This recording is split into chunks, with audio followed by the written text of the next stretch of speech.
Bonjour, c'est Jean-François de chez Asmodee Canada. Aujourd'hui, je vous explique le jeu Pandémie Zone Rouge Amérique du Nord. Pour ceux qui sont familiers avec le jeu Pandémie, il y a énormément de choses qui se ressemblent. En fait, dans le livre de règles, à la fin, je vais vous passer en détail quelques petits trucs qui changent entre la version régulière du jeu puis la version Zone Rouge. Donc, Pandémie se joue de façon coopérative, c'est 2 à 4 joueurs, et le but du jeu, c'est de contrôler les différentes maladies qu'il y a sur le plateau pour, pendant ce temps-là, développer les différents vaccins pour guérir ces maladies-là. Les joueurs vont travailler ensemble, évidemment. Chaque joueur va incarner un des rôles. Donc, il y a le chercheur, le médecin, le généraliste et le répartiteur qui sont de retour.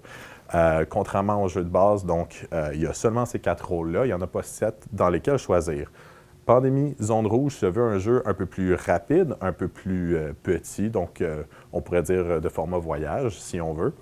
Dans cette version du jeu, il y a 3 différents vaccins à découvrir.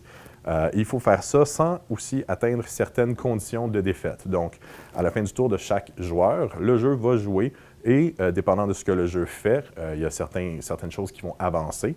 Donc, les maladies vont se propager.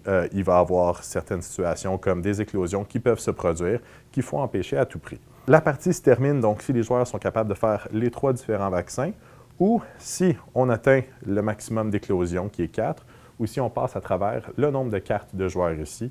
Dans ces 2 cas-là, malheureusement, c'est le jeu qui l'emporte et il faut réessayer à nouveau. Durant le tour d'un joueur, ce joueur-là va avoir 4 actions à utiliser. Ces actions-là vont permettre aux joueurs de se déplacer, d'enlever des cubes sur le plateau qui représentent des infections, ou carrément d'essayer de faire la recherche pour obtenir un des vaccins. Pour obtenir un des vaccins, ça prend 4 cartes de la même couleur que le vaccin et il faut aller au centre qui est à Atlanta. Contrairement au jeu de base, il y a juste un centre qui est disponible dans toute la partie. Il n'y a pas possibilité d'en construire d'autres. Donc, il faut absolument aller à Atlanta, au centre qui est là pour pouvoir créer les vaccins. Sinon, il y a possibilité d'échanger les cartes. Puis une fois qu'on a fait toutes nos actions, à la fin du tour d'un joueur, ce joueur-là va aller piocher 2 cartes du paquet ici. Ces cartes-là vont donc contenir des nouvelles cartes de couleur qui représentent les villes, qui seront utilisées pour différentes actions, mais donc évidemment pour les vaccins. Quand un joueur pige des cartes, il est possible qu'il va piger une des 3 cartes d'épidémie ici. Sur les cartes d'épidémie, c'est écrit qu'est-ce qu'il faut faire à ce moment-là, mais ce que ça va causer, c'est qu'il va y avoir de plus en plus de virus qui va arriver sur le plateau que les joueurs vont devoir contrôler. Il y en a 3 dans la partie, donc ce n'est pas quelque chose qui se contrôle, contrairement au jeu de base où est-ce qu'il pouvait avoir plusieurs cartes d'épidémie qui permettaient de contrôler le niveau de difficulté.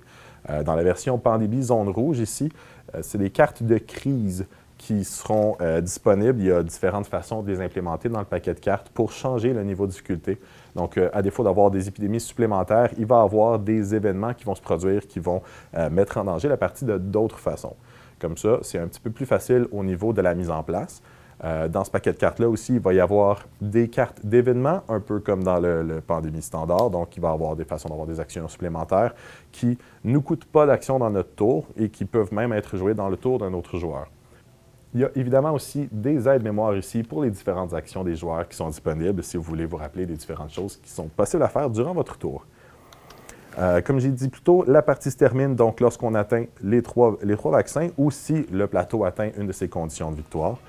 C'était tout pour Pandémie Zone Rouge. Merci d'avoir écouté, puis à la prochaine!